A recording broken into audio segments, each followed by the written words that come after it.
I first reported from Sri Lanka long before the West began listing terrorist organizations. I'm traveling south from the capital, Colombo. I followed this route 2 decades ago when the government was facing a very different rebellion. The south is poor and rural, and there are hardly any Tamils here. At that time, the rebellion was led not by Tamils, but Sinhalese nationalists.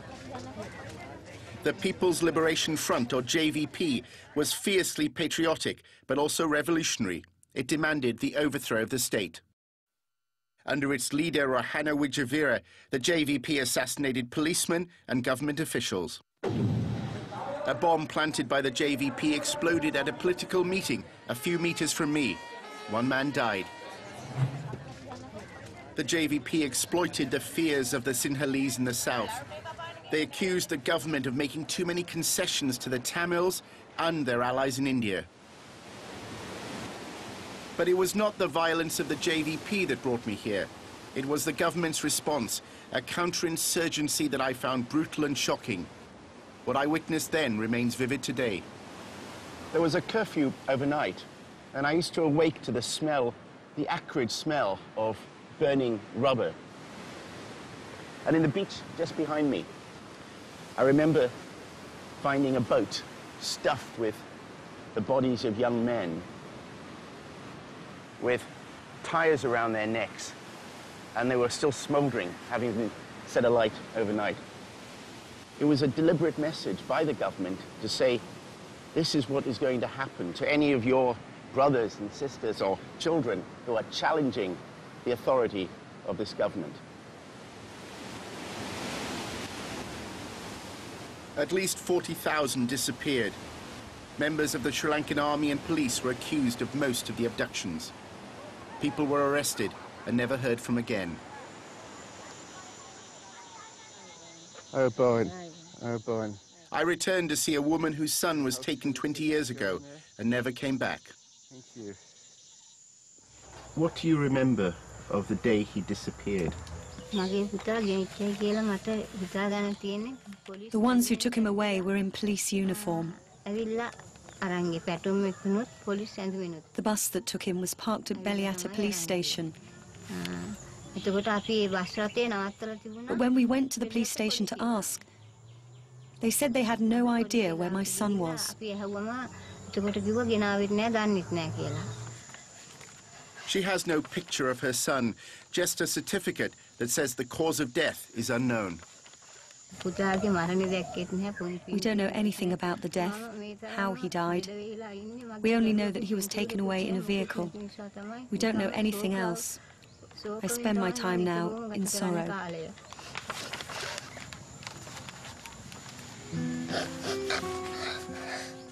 No senior police or army officer or politician has been found accountable for the mass killings, even though most mothers and wives know the men responsible for the death of their loved ones.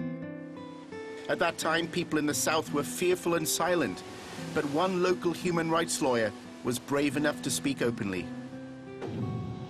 It was none other than today's president, Mahinda Rajapaksa. People came to his house with photographs of their missing relatives. They started arresting people. Thousands, whole village were taken sometimes. People are, after they arrest them, they are disappeared. The government of the time even attacked his house. The police, they threw bombs at my place, grenades. They terrorized the whole area. Well, I remember I was concerned for your life. Quite. You gave me the warning. I warned you not to, yeah. That's right. Otherwise, I would have gone there and gone to that village. They would have just killed me. It was the president who, back then, arranged for me to meet gunmen from the JVP. He shared with them the fears that fuel Sinhalese chauvinism. Indians are going to occupy this land. They are going to take over this land. And already they have 100,000 soldiers in this country. And our fear is that they might come to down south and they might occupy this area. What will happen to us?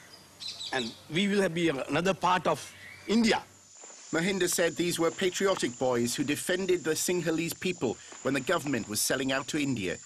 They certainly weren't terrorists. That time they never called them terrorists. They always used the word of insurgents. So the language has changed. Language has changed. This is what the difference is. They call them insurgents. They never call them terrorists. But you did understand the reasons why they took up a gun. I was not sympathizing the cause. I was sympathizing with them the way that the government handled. I believe in it, even today, that I can't be a terrorist. The government cannot be a terrorist. We can't act like terrorists. But the allegation of state terrorism is now being made by Tamils and Sinhalese who oppose the war against his government. The disappearances of the late 1980s introduced a culture of impunity into Sri Lankan politics.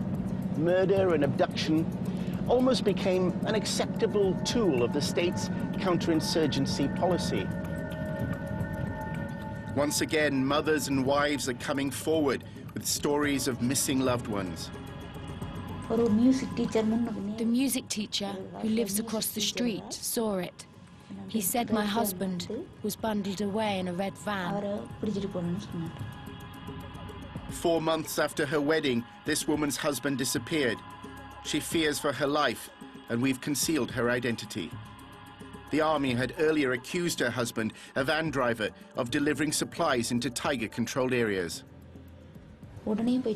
As soon as I heard about his disappearance, I went to the army camp and made inquiries. Only then did they say they would start a search. She has heard nothing since from the authorities. Anyone accused of links to the fight for a Tamil homeland is a potential target, even aid workers.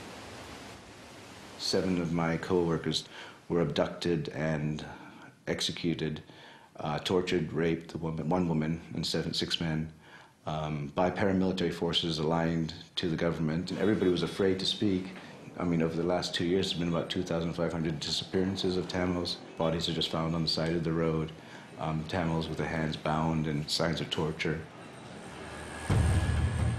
There are checkpoints throughout the capital, Colombo. They're intended to detect Tamil tigers infiltrating from the north.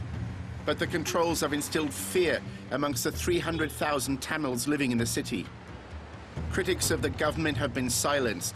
To oppose the war is seen as an act of treachery.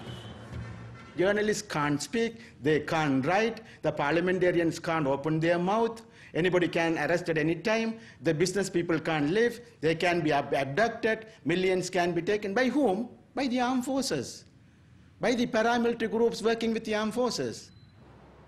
Does it disappoint you that some of the human rights groups now are making the same allegations against your government? That yes, I'm very disappointed with them, you know. Most of these people are paid agents. Well, the human rights groups? Some of the human rights groups here. And some, of course, is misled by the propaganda of the FGT. I have given clear instructions to the army, the forces, and the police that they can't take a man without a warrant. After this president comes to power, within the last 3 years, 4 of our parliamentarians were killed or murdered by this regime, I will say. I am advised by so many people, don't criticize the government. As a parliamentarian, don't I have the right to speak? But I am having the fear within myself. A military victory over the Tamil Tigers will not end the grievances and hatreds that made thousands of Tamils pick up a gun 3 decades ago. Suresh fought for a Tamil homeland in the 1980s. He then gave up the gun and tried to defend the rights of Sri Lanka's Tamils within the democratic system. I surrendered the weapons. We joined the so-called democratic mainstream. Now I am totally fed up. I am totally frustrated. Why the hell I have to be in this parliament, risking my life? If I am alone and suppressed by so many forces, what can I do? You want me to get killed? You want me to die? You want me to perish all my community? What can I do? Tell me the alternative. But to pick up a gun. The Sri Lankan government wants to extinguish the idea of an independent Tamil homeland. History has shown, though, that ideas are not usually defeated on a battlefield. The Sri Lankan government has used the language of the global war on terror to try to sanction its brutality. And in doing so, it has proudly claimed to be an ally of the West in fighting a shared enemy, terrorism.